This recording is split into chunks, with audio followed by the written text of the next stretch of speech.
मैं अपनी बात अब कहना चाहती हूँ। मेरा लेख बहुत बड़ा है और लेख के आधार पर नहीं बोलूँगी। मणिकौल का सिनेमा देखते हुए, उनके इंटरव्यूज़ पढ़ते हुए या उनके सिनेमा को बार बार समझने के लिए देखते हुए मैंने जो अनुभव किया, मैं उसकी बात करूँगी। मणिकौल के बारे में पढ़ते हुए मुझे एक महत्वपूर्ण बात पता चली कि मणिकौल बचपन में मायोपिया से ग्रस्त थे। अब मुझे लगने लगा कि मायोपिया से ग्रस्त व्यक्तियों को आसपास की चीजें जो है वो वही दिखती हैं, दूर सब कुछ धुंधला दिखता है। और बहुत बाद में जब उनकी फिल्मों की समीक्षा पढ़ती हूँ तो पाती हूँ कि उनकी फिल्में ऑब्सक्योर है। ये दुर्बोधता, ये धुंधलापन कहाँ से आता है? ऐसा ही कुछ धुंधलापन शमशेर की कविताओं के पास मिलता है। और शमशेर हिंदी कविता की दुनिया में ऐसी कविताएं लेके आते हैं, ऐसे दृश्य लेकर आते हैं जो उनसे पहले कभी नहीं थे। मणिकौल वही काम सिनेमा में करते हैं। वह व्यक्ति जिसे सब कुछ साफ नहीं दिखता हो, उसमें देखने की एक अलग तरह की छटपटाहट होती है। और उस विषाद से जब निकलता है वो, और जब उसको साफ दिखने लगता है, एक तो दिखना शुरू हुआ जब चश्मा लग गया, दूसरा दिखना शुरू हुआ जब वो FTII गए और वहां उनको गुरु के रूप में मिल गए ऋत्विक घटक। उस समय सत्यजीत रे के एक तरह से अगुवाई में भारत में एक अलग तरह का सिनेमा विकसित हो रहा था, जिसकी बाहर फ्रांस में खासतौर से बहुत धूम थी। और विद्रोही स्वभाव की मणिकौल घटक और रे से प्रभावित होते हुए भी गुरु से विद्रोह करके थोड़ा सा उधर आगे निकलते हैं। ब्रेसा का भी उन पर बहुत प्रभाव है। अब जैसे अभी हम लोग बातचीत कर रहे थे ध्रुपद फिल्म की, खास तौर से गोपी का जो चरित्र है, एक दृश्य में गोपी का सिर्फ चेहरा दिखता है और उस पूरे दृश्य में गोपी की सिर्फ आंखें घूमती हैं, पूरा चेहरा स्थिर है। ये प्रभाव उनके ऊपर ब्रेसा से आता है, लेकिन बिल्कुल ब्रेसा से ही प्रभावित नहीं है। इसी फिल्म के एक अन्य दृश्य में सीढ़ियों से चढ़ने का दृश्य है, सिर्फ पैर दिखाए जाते हैं वहां पर। इस तरह के प्रयोग सिर्फ मणिकौल ही कर रहे थे, यह कहा जा सकता है उस समय के हिसाब से। एक चीज और कहना चाहूंगी, मणिकौल के सिनेमा में, और उस समय जो पूरी दुनिया भर का सिनेमा था और भारतीय शास्त्रीयता से देखते हुए आए, तो नाटक के रूप को विकसित करके सिनेमा माना गया, जिसमें दृश्य काव्य भी है, श्रव्य भी है, हम देख भी रहे, सुन भी रहे हैं, प्रभावित हो रहे हैं, साधारणीकरण हो रहा है, सब कुछ है। लेकिन फिर मणिकौल के सिनेमा में क्या अद्भुत है, वह नायिका के अधर नहीं हिल रहे, वहां पे वक्ष, नितंब और कमर नहीं है। जहां मोहनाकेश के नाटक पर आधारित जो मीता वशिष्ठ जिसमें नायिका है, मीता जी ने, रेखा जी, उसमें फिर महत्वपूर्ण क्या है, कैसे वो उदासी को दिखा रहे हैं। मणिकौल ने सबसे ज्यादा अपनी फिल्मों में हथेलियों का प्रयोग किया।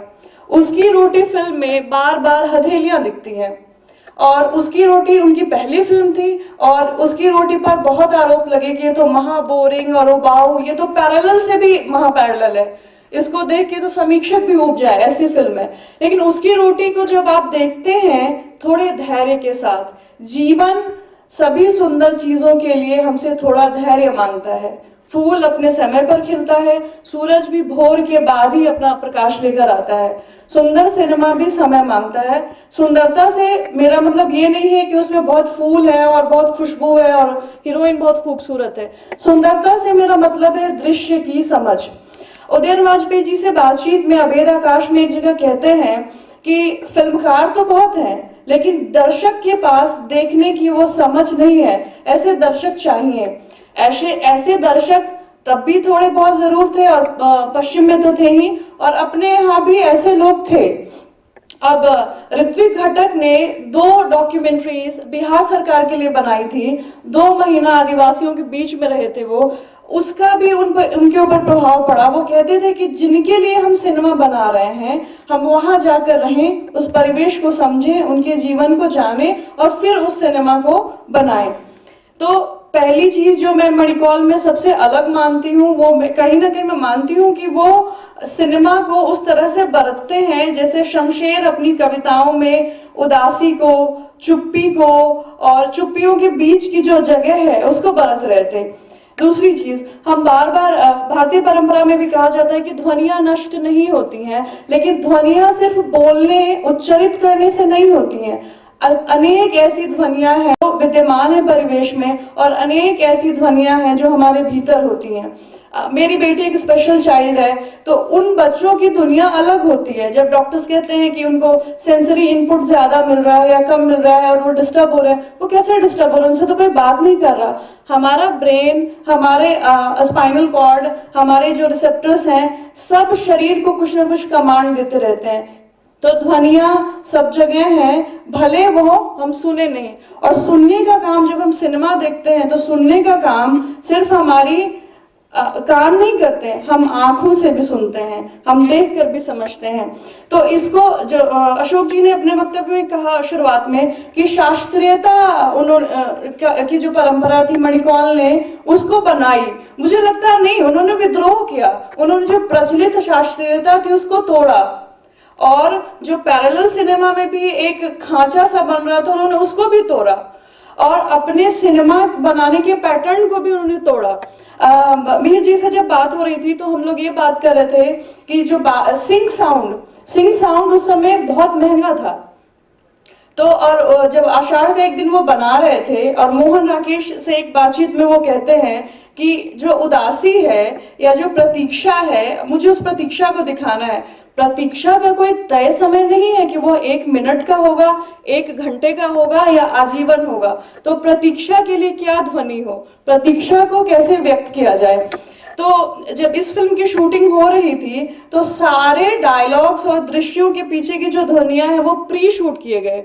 और ये बहुत अद्भुत बात है कि उतने कम संसाधनों में जब शूटिंग हो रही थी तो आवाज पीछे से आ रही है और उसको उन्होंने मैच किया।